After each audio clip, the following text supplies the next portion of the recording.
Hey guys, it's Joe and John Hey with everybody. Tuning Tuesday episode 26. Here to answer any big or small questions you have about your late model Mustang F-150 Ford about tuning stuff.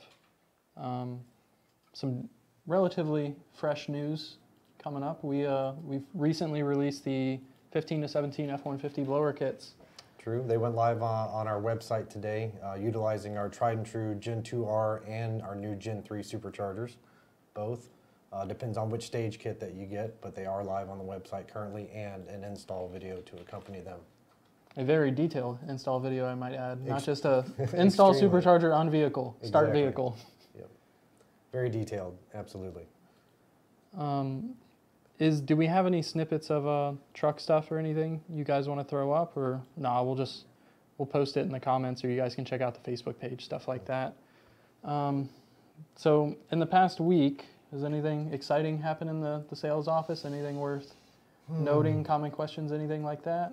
No, just the only thing that keeps going is something that actually has to do with Joe sitting here, and that is tunes. Joe is working very hard day and night on getting all the tunes out to you fine folks. And Emphasis on night. Yeah, he does. He puts in all kinds of crazy hours, and we do, my department fields all the phone calls and emails, and we do appreciate you guys being patient and understanding, that we're doing that stuff as quickly as possible, but do not hesitate to contact us, and we will answer your questions as quickly as we can. Thank you. Is there any questions or anything like that coming in yet, Miss Carrie? Just starting, it says, I have a question about my 2012 Shelby GT500.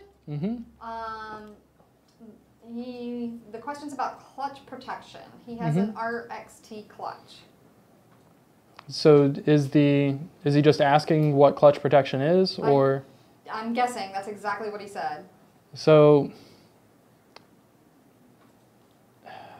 it keeps people that are driving, like, for lack of a better term, assholes from hurting the clutch prematurely.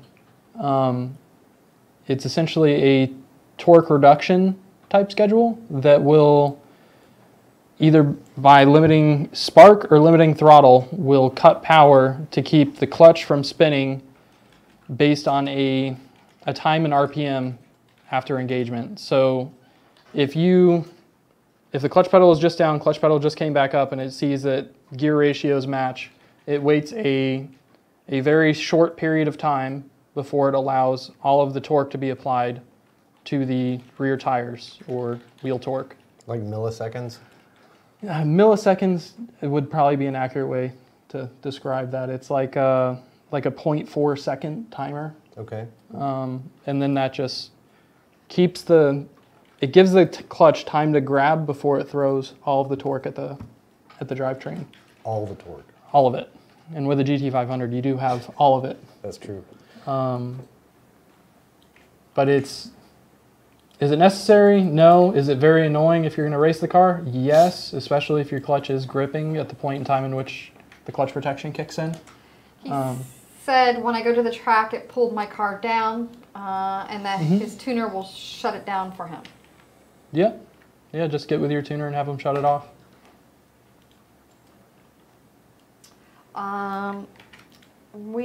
Avery wants to know, is it bad to downshift in a 6R80 car, like from D to third? So I guess this is kind of like circling back to 4R70 days, where Right.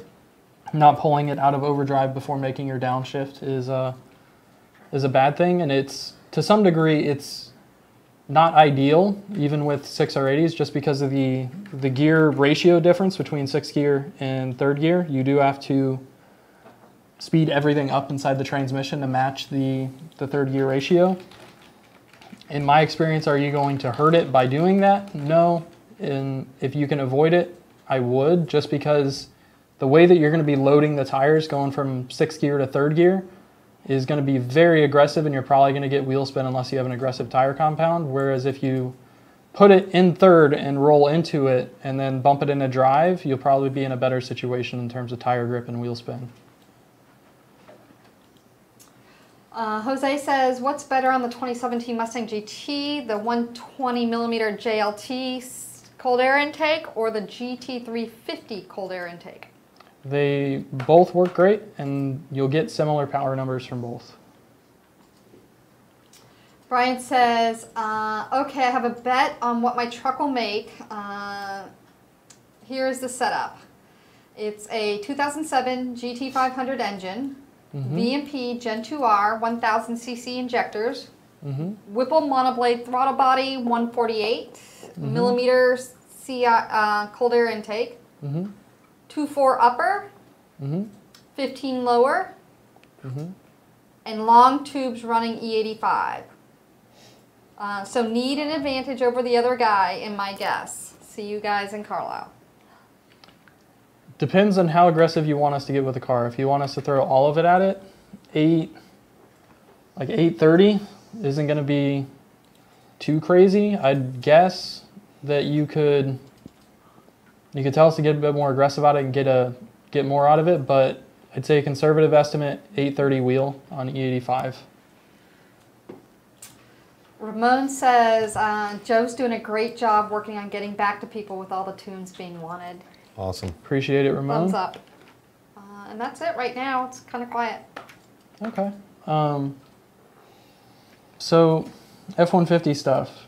For those that don't know, with a Stage 2 kit, what we'll call a Stage 2 kit, 56-pound injectors, a twin 67, and a reasonable pulley size, 82 or 79, a 93. Most of these trucks are probably going to be making 575 to 600 wheel.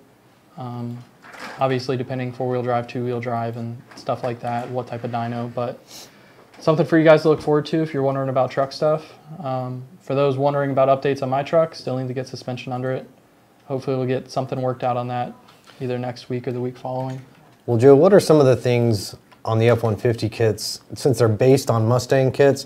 I know there's a few differences, and you can educate myself as well as everybody else, but one of the major ones is being that it's a speed density system and not a mass airflow system, and also there's some rib differences in the serpentine drive, isn't that correct? The AC compressor pulley has a different amount of ribs from Mustang on F-150. I believe it's 4 rib stock, right, and versus the Mustang 6. is 6 rib stock, and they use a separate, like, AC compressor tensioner on the F-150, whereas that's not present on Mustang. Mustangs use a stretchy belt. But yeah, the 15 to 17 Mustang is mass airflow sensor based cal, and the 15 to 17 F-150 is speed density based cal. Well, while we're on the subject, how is that, and we're talking about tuning anyway, how has that changed over the years? Because, you know, I'm one of the old school guys back in the early Mustang days, up until, what, 89, Mustangs were speed density. In 89, they added the mass airflow sensor, which gave a lot of flexibility in terms of adding camshafts, exhaust systems, intakes, because back then, speed density systems did not like that at all. And they still don't. You can't put a set of camshafts in a speed density system because it doesn't like to make up the airflow, correct? Yep, it's sensing the airflow in a different way. So when you're sitting at idle and you're generating less engine vacuum at idle, it throws off the airflow and fuel calculations at idle because now the characteristics of the engine at idle are completely different. So it still works the same way. So if you take an F-150, a current F-150, and you put a set of cams in it, you're still going to have a major challenge tuning that vehicle? Not necessarily from the same standpoint that you guys were having to deal with in the past, because that's fixed cam and you had to deal with the significant reduction in engine vacuum and the characteristics of the engine at idle. Whereas with TI-VCT, as long as the cams are phased similarly at idle to what they were previous to not having cams, the airflow characteristics at idle don't change. They change a little bit, but they're not going to change very drastically. Okay, interesting. It will make for interesting tuning from a part throttle watt standpoint, because you'll be changing the characteristics of how the engine moves air in and air out very drastically from a speed density standpoint. Whereas MAF, you can get away, like you were alluding to, you can get away with a lot more engine characteristic changes than you can with speed density, just because of the way the two logics work. And so on an F-150 truck, being speed density, it has a map sensor? It has 2 map sensors. 2 map sensors? Okay. So one of them is going to be a 1-bar map sensor, and the other one I believe is either 2.5 or 3-bar map sensor, or map sensor. Right. One of them's used for supercharger inlet pressure, and the other one's used for manifold pressure. Okay, cool. Interesting stuff. Ken says, good question. So we liked it. Oh, yeah. James says, what oil do you recommend for gear swap? Changing my 373s out for 331s this weekend in my 14 MT82. I have the Torsen Diff TBS 700 wheel horsepower. Do you recommend AmSoil, Redline, heavy shockproof? This is kind of one of those things where I defer to what Ford says in terms of lubrication. As long as whatever, like say you're putting AmSoil in it, as long as it meets the Ford GLI specification for your rear end, cool, great, throw it in. Just make sure with the torsion diff that you're not, or am I thinking of True Track? It's True Track or torsion where you cannot use a friction modifier in the fluid because it will tear up the cones on the, it's either True Track or torsion. I believe it's torsion is the cone style differential, I'm pretty sure. Or didn't some of the old Auburn units use it back in the day? Well, I think Auburn's was the helical cut gears for the limited slip portion, and then the True Track's kind of similar in that regard, to where it doesn't really have like wear cones. It has actual helical cut gears inside there. I gotcha. But as I'd said before, I just defer to the Ford specification for rear fluid, and as long as the fluid that you're using meets or exceeds that specification, ride out. Brian earlier says, thanks, and Joe, what's up with growing out the hair? I need a haircut bad. Real bad. If anyone wants a data log review for a haircut, let me know. James came back, who just had the question, said Torsen is the one that cannot use a friction modifier. Okay. So it is, okay. Yep. So don't use a friction modifier. You'll have a bad time. Joey wants to know, Joe, what is your favorite combo to tune, and what would you like to tune? Tricky. I'd like to tune standalones. I'd like to not have to deal with all the minutia involved with an OEM control system and no book on how everything actually works together. Because basically in the aftermarket you have a group of guys that, for lack of a better term, think they know what they're talking about with the ECU and how everything works. But in all honesty, without a strategy book, you thinking you know how it works is based on trial and error. Right. Whereas you're not being told exactly how it works. So largely tuning a stock ECU is experience and trial and error based, as opposed to a standalone. It's like, hey, here's your table for fuel. This is the only one you have to worry about. Tune this. That blows my mind that it'd be that simple. Right. It's what you make it to be. Exactly. Whereas, not to say the Ford control system's bad in any way, it's just that for what they designed it for and who they intended to be modifying it, it works great. But when you're in the aftermarket side of things, it can get a little caught up in webs. Convoluted. Yeah, exactly. Justin Young chimed in, said being consistent with these weekly videos are awesome. And even though I don't have questions, I love tuning in. Keep up the hard work. It doesn't go unnoticed. Thank you, Justin. Thank you. Brian wants to know who's tuning in Carlisle.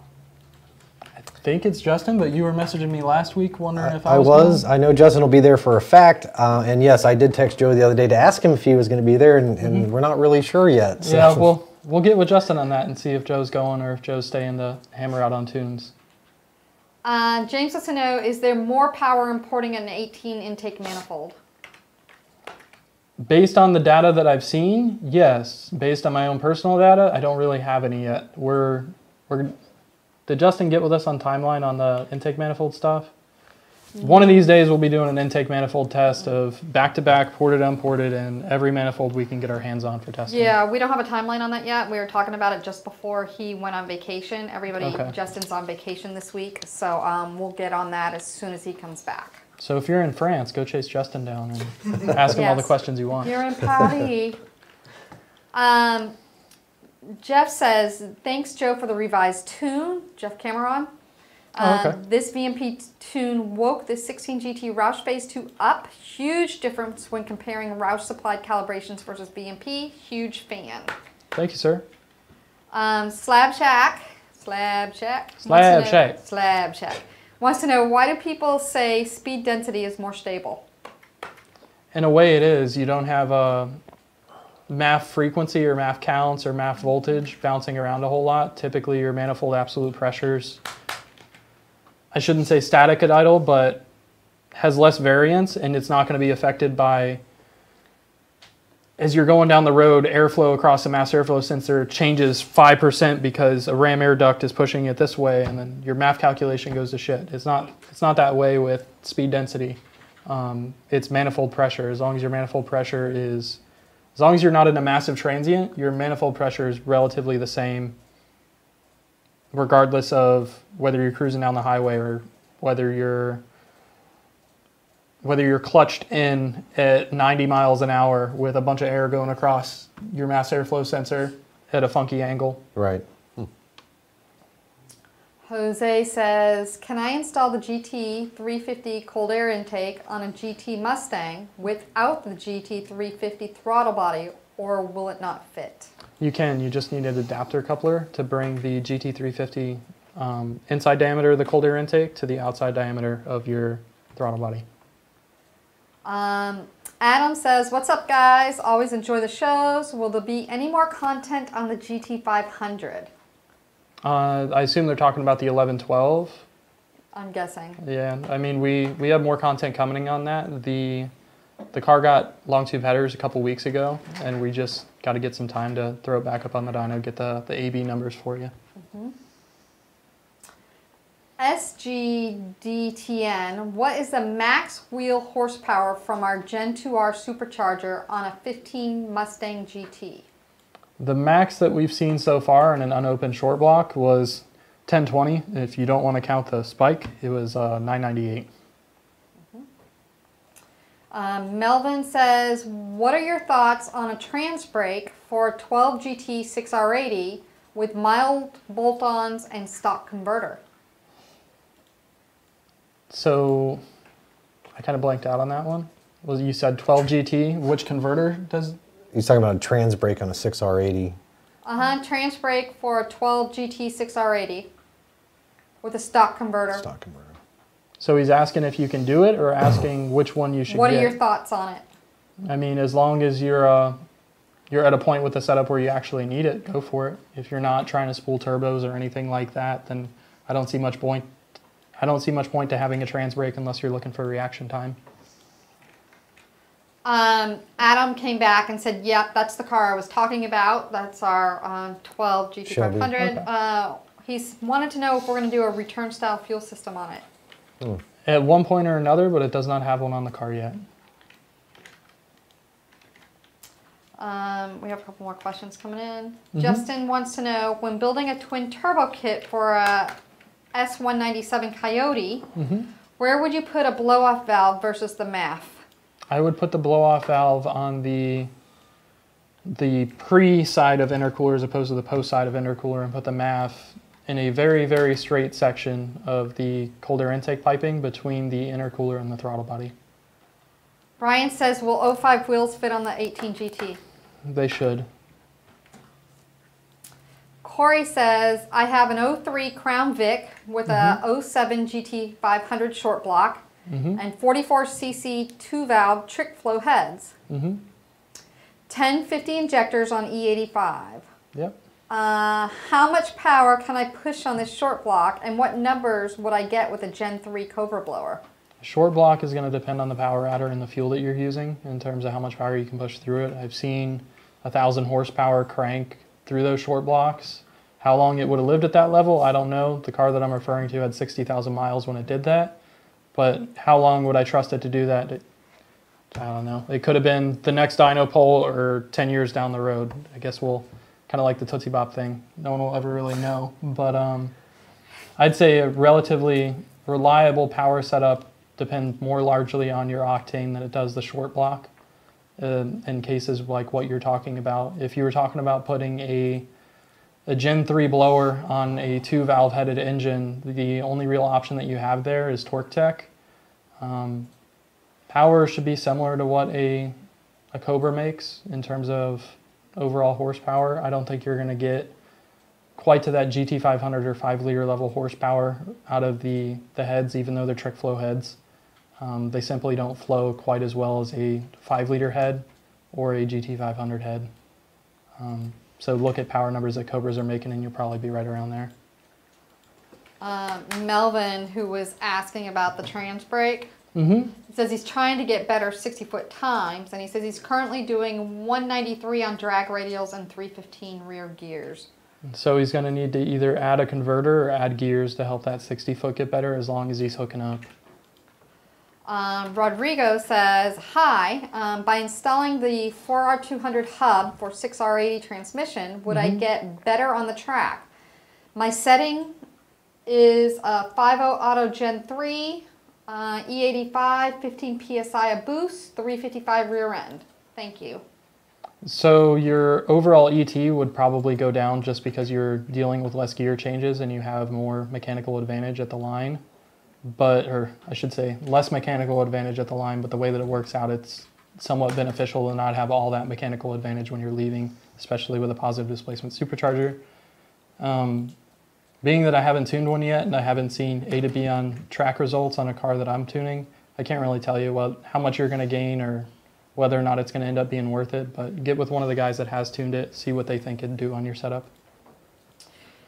Randy says, hey guys, how often, if ever, do you do a cam reset? Every time someone flashes a car, a cam reset gets done, but how often do we do it as a matter of procedure? I almost never do a cam reset unless I'm flashing the car. Brian says, do you guys know if 15-inch drag radials, drag wheels will fit I guess he means stock 18 rear brakes? They will not fit stock 18 rear brakes.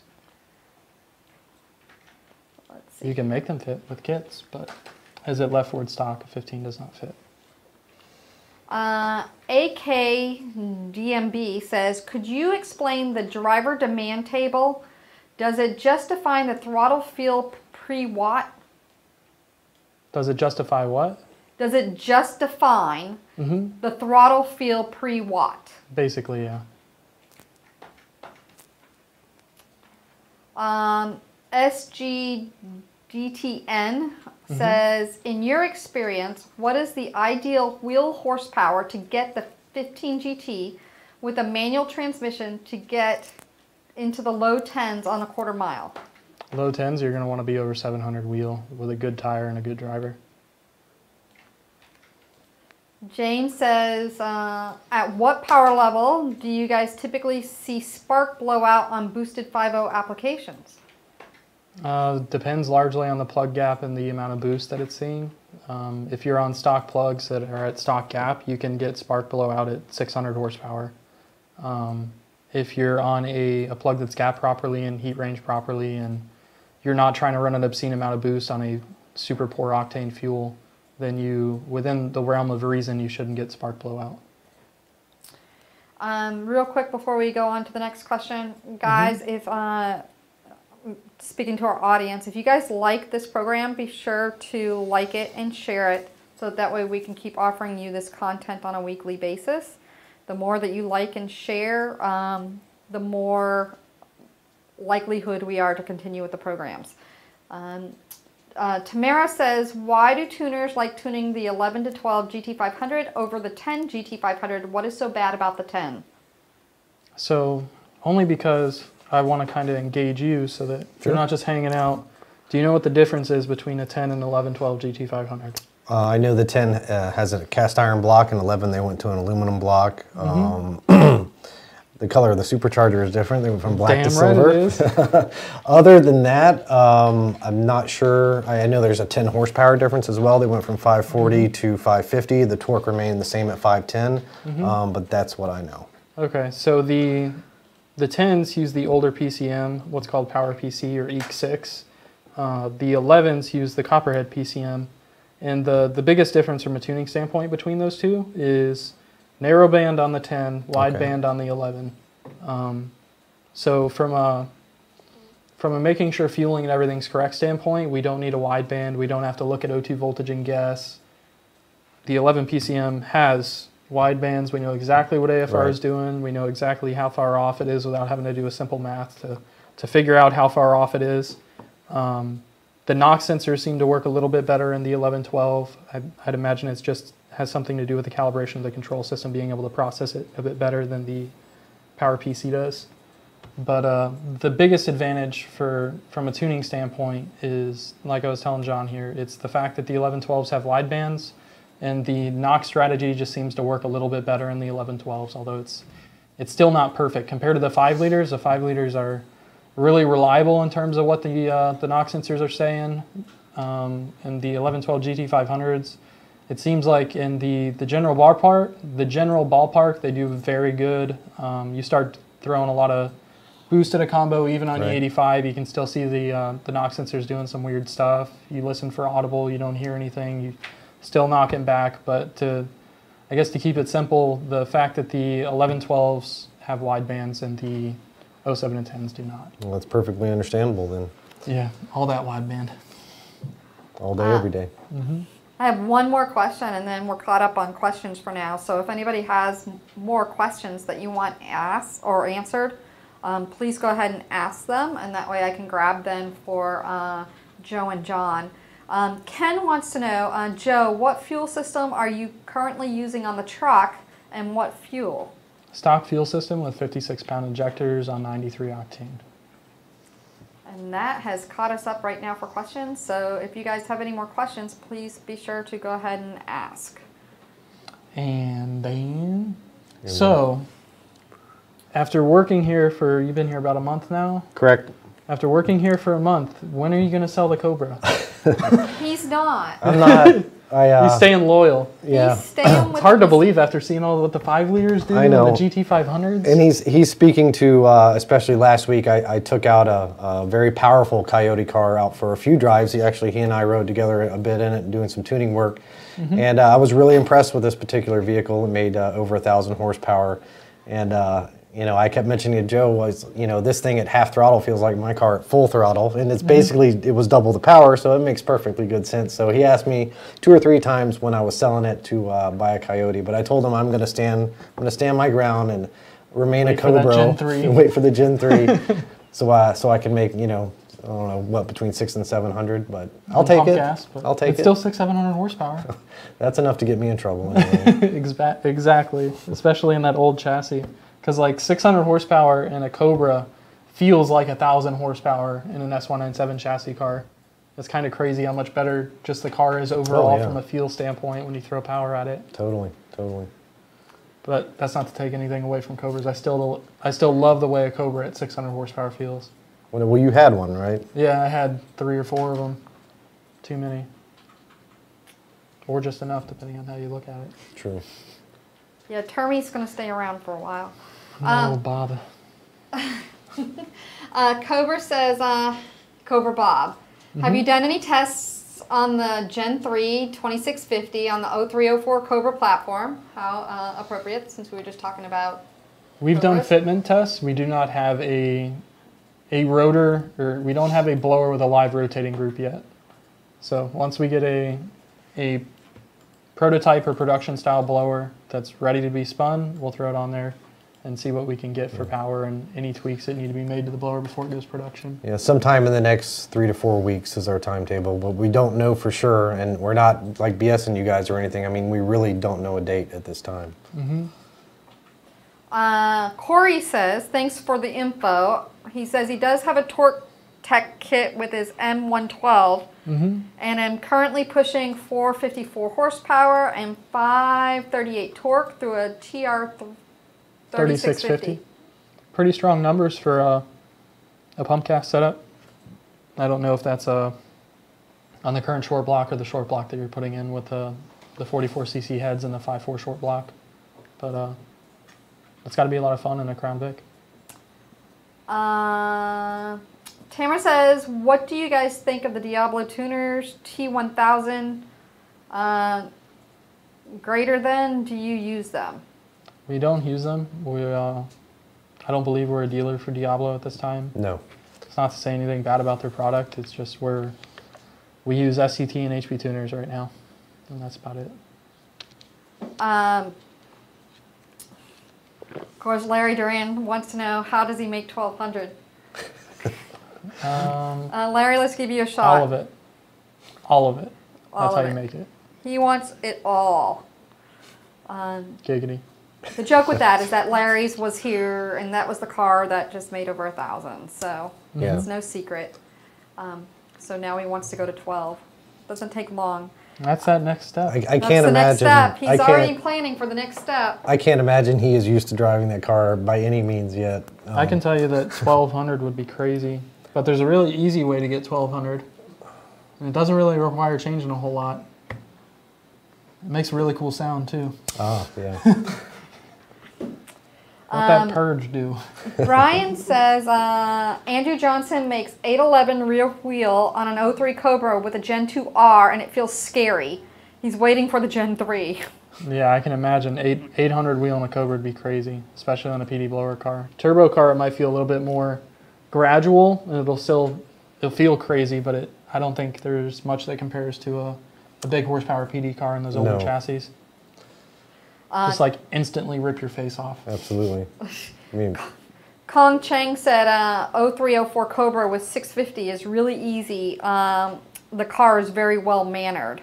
It is well mannered, but they're ferocious from a power delivery standpoint. yeah, you roll into it half throttle in the second gear, and there's no traction. Even my car still has the Eaton on it. I think it makes like 15 pounds of boost, and it's just you can't drive. I mean, it's retarded how it spins the tires.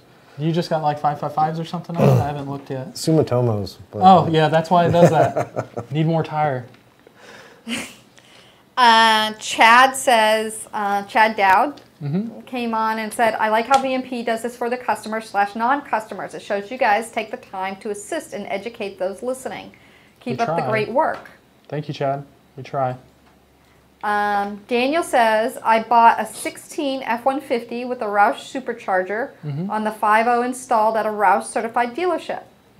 What products do you recommend to optimize the performance? So I would really need to know whether or not it's a phase 1 or a phase 2, but at the end of the day, from a gaining power standpoint, the two easiest things to do on that setup are making sure that, or I should say 3, making sure that your octane's good. Throw a twin jet 67mm throttle body on there, and then throw a Polina tune on it. Larry Duran came back laughing. He says, NOS.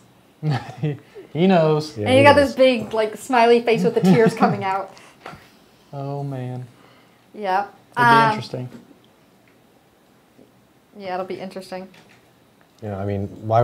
Of course you need NOS on that car. I mean, this is a car that spins the tires in 4th gear with the traction control on at 80 miles an hour. So you definitely need a shot of NOS in there. Definitely. He likes to party. That's right. Why do you have a power adder and another power adder? Because I like to party. Exactly. Andrew says, hey guys, have you seen videos of a group putting a root style M122 kit on a 3.7 Mustang yet? I have not seen videos of that. I've heard people asking me if I know of anyone that has a kit to put a GT500 blower on a 3.5 or a 3.7 based engine, but I have not seen it yet. Corey says, I've got a 13 GT single turbo. I'm getting 2 degrees knock retard at watt. Can't find anything in data logs to explain it. Do you think this could be due to tip-in spark torque? If so, would you disable it? Tip-in spark torque will not cause knock sensors to kick back timing. You would see that in a spark source. You would see a change from like a borderline knock spark source to tip-in spark retard. Corey says, Joe, have you tuned any big blower built GT500s? If so, what were the numbers? I assume big blower, he means over 265. If you're talking over 265, the biggest thing I've tuned is a 3.4. And numbers, I don't know. Someone else is running the dyno. James says, 14 TBS E85 car. Would I be faster if I stayed with a 75mm with less timing, or pulley up from a 75 to run max timing? Not sure what the sweet spot on these cars are. Depends on how much you like to party. You can go either way. E85, you can really throw all the boost at it you want as long as you're confident in your short block. Timing is also a good tool to add power, but you can only do so much with timing before you start reaching the point of diminishing returns. Like, say you're 1.5, 1.7 load and you're at 22 degrees. All right, let's throw another 4 degrees in it. You're probably gonna have a bad time, even on E85. your better bet at that point would be to throw more boost at it and back the timing off a degree or two, depending on how crazy you want to get. You could throw more boost at it and leave timing at the same spot, but I'd really map it out and see where power starts to fall off based on spark. So Michael Webb is asking, where can he find more info on Track Attack on how long would it live at 900 wheel horsepower? You won't really find any info on that. We haven't done anything on Track Attack recently. No, that's like asking your doctor, how long can it be before I expect a heart attack? It could happen whenever. You're eating a bunch of cheeseburgers, it'll happen a whole bunch sooner, but the doctor can't tell you, oh, you ate 5 cheeseburgers today, you're going to have a heart attack tomorrow. That's not how that stuff works. Yeah, it depends on how hard you are in the car, really. I mean, and how lucky you are, because at the end of the day, that's like the only other variable it seems people have. You can have 2 different combinations, they last 2 different periods of time.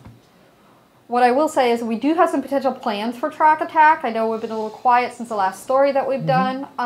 We do have some potential plans that'll be coming up, so keep watching the channels because more information will be forthcoming. That's going to be some pretty exciting news. William says, hey guys, was wondering what would y'all say Safish max horsepower on a 15 to 1750 with upgraded oil pump gears and crank sprocket and balancer? Did he say what fuel or anything like that? Nope. So we'll call it 93 octane with a PD blower. You'd probably be looking at 670 as the max safe on 93 octane. Cody says, how much wheel horsepower is the non-sleeved built 14 short block good for? Again, one of those things depends on a lot of variables. Depends on your tuner. Depends on how aggressive they're getting, how much cylinder pressure you're generating. There's no finite limit where you pass 15 pounds of boost on E85 and it's going to split a sleeve. I've seen guys I've seen guys with engines that have stock sleeves take them way past the point where some people had issues with sleeves and not have problems. But then you've seen guys that don't really take it that far and end up cracking a sleeve somehow. So there's not a solid answer on that. I feel like all these people that ask this question and you see ask this question online, if there was really truly a solid answer on this, the info would already be out there. You're asking 5 different people their opinion on something. It's just that. It's an opinion. This isn't a fact-based thing because there's no hard data to back up. Hey, if you make 1,001 horsepower, you're going to crack a sleeve. If you make 1,000, you're fine. That's not the way this works. If you want some insurance, throw sleeves in it. If you have concerns about whether or not the sleeves are going to live, throw sleeves in it. If you are willing to risk your entire investment on an engine build on the fact that you didn't put sleeves in it because you don't think that you're going to be at a power level they're going to break, by all means do that. I'm one of those guys where I probably won't put sleeves in a built motor that I do. Why? Because you like to party. I like to party, but I don't really see myself wanting more than 1,000 horsepower. I don't know what you would do with it unless it's a dedicated drag car. Yeah, if I was going to go out racing something, I'd throw sleeves in it, but all the stuff I have isn't really for race car, it's for street car. Funny because John and I were actually having that conversation the other day after he drove Larry's car, and we were talking about John's Termy and basically sitting there saying, I don't need 1,000. I said, yeah. He's like, I don't. I'll be happy with 600. Not to sound like a wuss, but it's a ton of power if you've never driven a car that powerful before. And like I said, unless you're at the drag strip or a place where you can let it all hang out, that kind of power level is just not usable on the street. I mean, it's just not. Yeah. So yeah, I'll be happy with 650 wheel in my car all day long. It'll be fun. So. Then you got to think, 10 years ago, 1,000 horsepower was not common. No. And that was like full race car stuff, only ever saw the track, or very limited street racing use, or like pro mod type stuff. And again, not to say that this car runs or drives like a race car, because it doesn't. It cranks and idles and drives, and your grandmother could take it to the store. It just depends on how far you dip your right foot down into the boost. But other than that, it's completely docile. So not to say that you can't, but yes, now. But if, in terms of usable power, you need a really good tire and a dry surface to make that power do anything for you in a rear-wheel drive car. Better make sure it's pointed in a straight line for sure. Larry said, well, a couple things. He says, number one, I didn't, quote, need it, but boy, I wanted it. Exactly. And then he says, here, kitty, kitty, Hellcat. Yeah. It's kind of like, some people probably won't get this, but the SpongeBob reference from I need it. Yeah. He got it. Yeah, got my it. man. But yeah, to Joe's point, you know, 1,000 horsepower on the street, you know, it was so uncommon 10 years ago. And, you know, back then having a 600, 700 wheel horsepower car was a pretty big deal. And now we put out 1,000 plus horsepower cars all the time. I think we have currently 4 builds in the shop where they're going to be around that power number. So it's literally almost an everyday occurrence around here. It's crazy. Christopher says, what is the limit for the first Cobra aluminum block going twin 72 and all other that it will need? It's E85 non-sleeved. So in my experience, a stock bore, I assume he's talking about Texid since he's talking about the first generation aluminum block for a Cobra.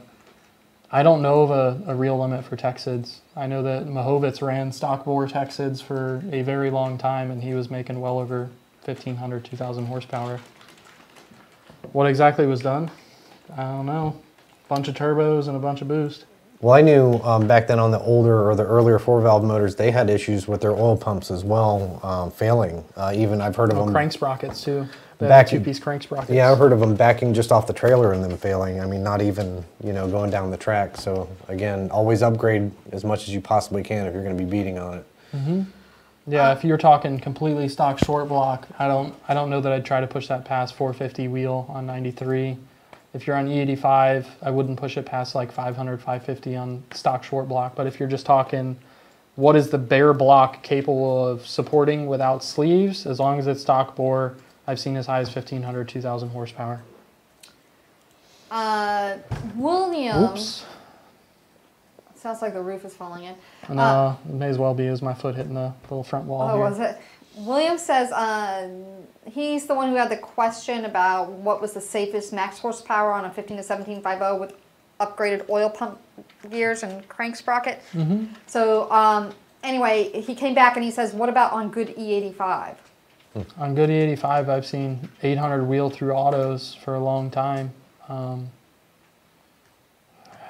It really depends on how much you're willing to risk it. You can keep on pushing it until you push, and then you have problems.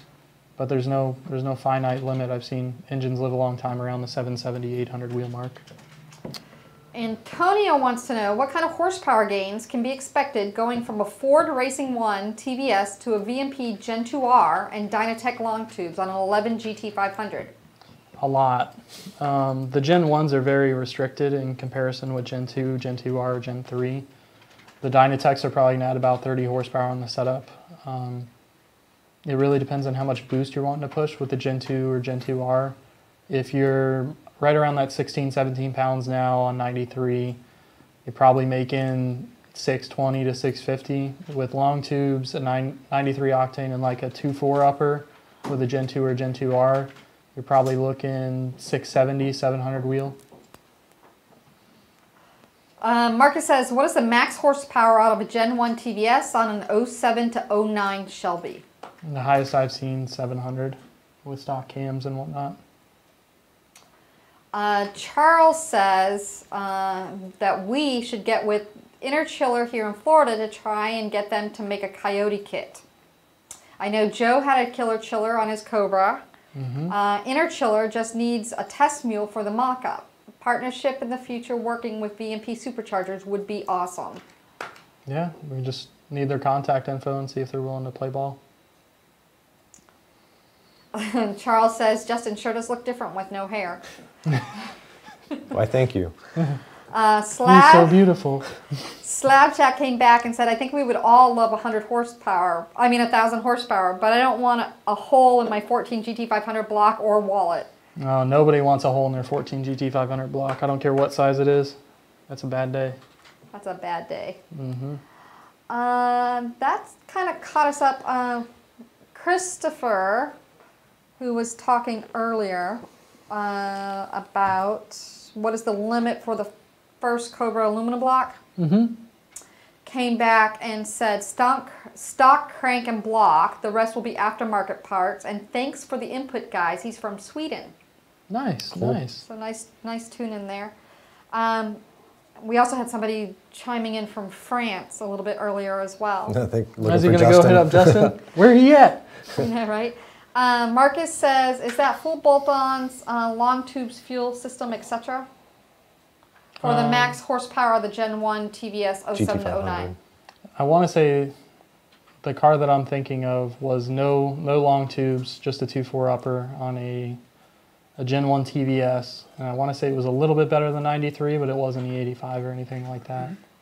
You guys got to think, when I started here was when we really started phasing out Gen 1 TVSs and moved to Gen 2. So most of my experiences with Gen 1 TVSs are like pump gas 93. The guy has a 2.5 or 2.6 upper on it and bought it back in like 2010, 2011, and hasn't done anything with the car since besides order an update for like a JLT or Twinjet 67.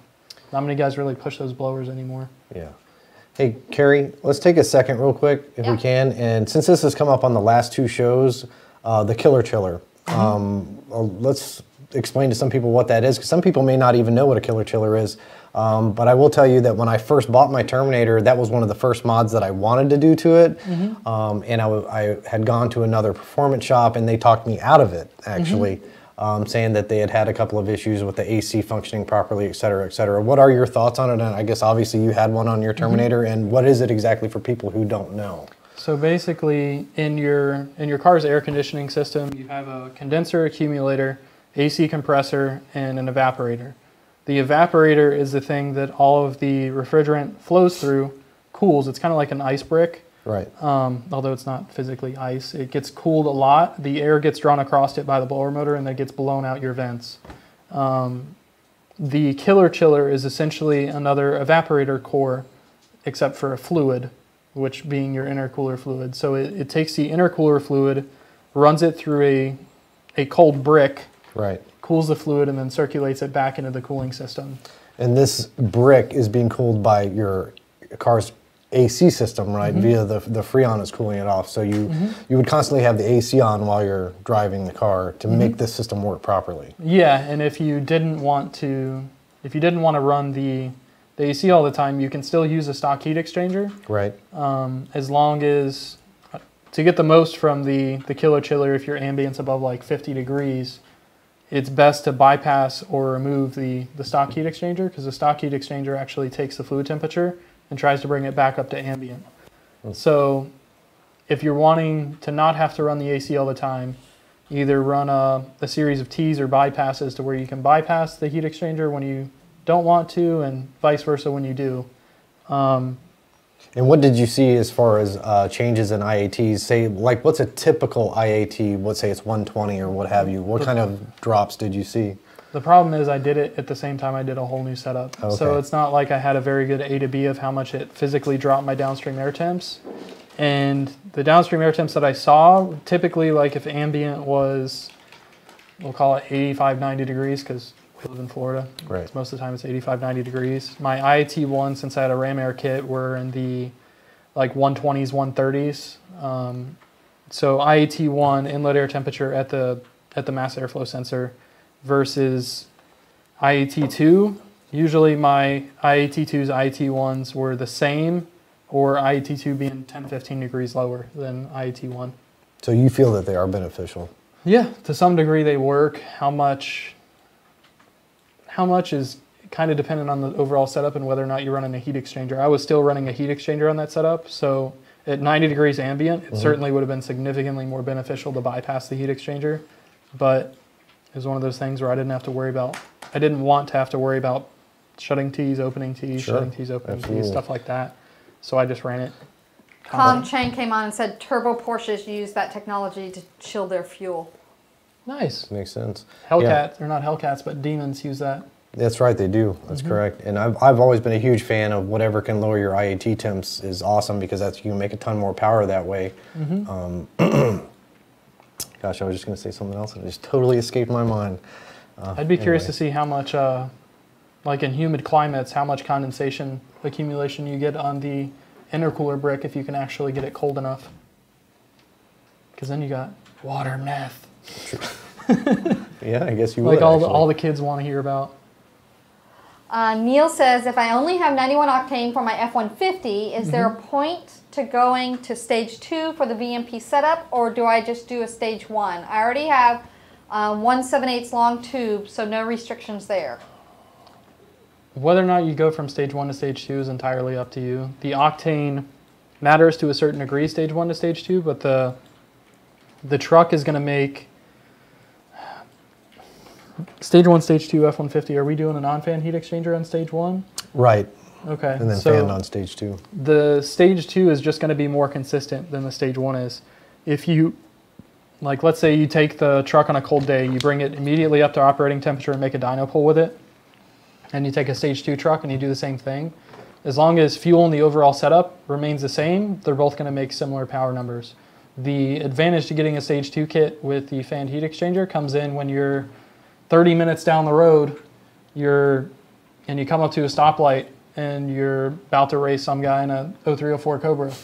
And the stage 1 kit is going to have slightly higher inlet air temperature sitting at that stoplight because it doesn't have a fan on the heat exchanger pulling air across it, bringing IET2s down. So that whole time you're sitting there at that stoplight with very little airflow across the heat exchanger, your IETs are going up, up, up, up.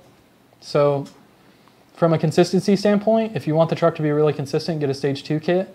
If your primary concern is just to make more power than you did stock, and you're okay with some of the drawbacks of not running a fanned heat exchanger, which is exactly like what the Roush setup does. It's not too big of a deal to not have a fan, but from a consistency standpoint and recovery time standpoint, it definitely helps out a lot to have one. Absolutely, especially if you're racing at the track and you're hot lapping or something like that. It's hugely beneficial. Especially since the 5 liters, you don't have to jump a relay or anything like that. You go key on your fans and your intercooler pump turn on, so you can get it cooled off a lot quicker than you can trying to blow fans on it, or God forbid throwing bags of ice on it.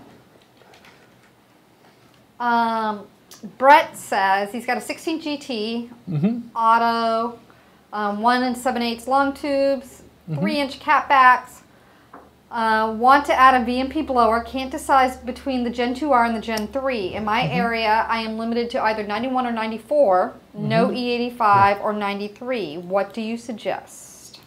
If you don't have plans on ever doing anything else than just bolting this blower on and keeping it at a reasonable boost level on 93, Gen 2R is a great value. If you have plans of 3 years down the road, I'm going to build the motor, I'm going to put it on race gas, and I'm going to turn the blower all the way up, Gen 3 would definitely have the advantage there. Do with that information what you will. Gen 3 will make a tiny bit more power on the same fuel at the same boost level, but in my eyes, if this is the step that you're going to take and it's going to stop there, Gen 2R is a great buy. Yeah, it really depends on the type of enthusiast that you are and how you drive the car, for sure. If you're, based on your other mods, if you're very progression based and you're always looking for that next step, Gen 3 is always going to have more headroom than the Gen 2R head unit is. Peyton says, everyone talks long tubes. Are there any advantages on short tube headers versus stock Mustang headers? Swapping Coyote and don't want to deal with ground clearance for long tubes. If you're doing a Coyote swap, the stock manifolds work fine. There are gains going to a long tube setup. The gains are magnified by whether or not you have some form of power adder, whether it be a Sentry or a PD blower.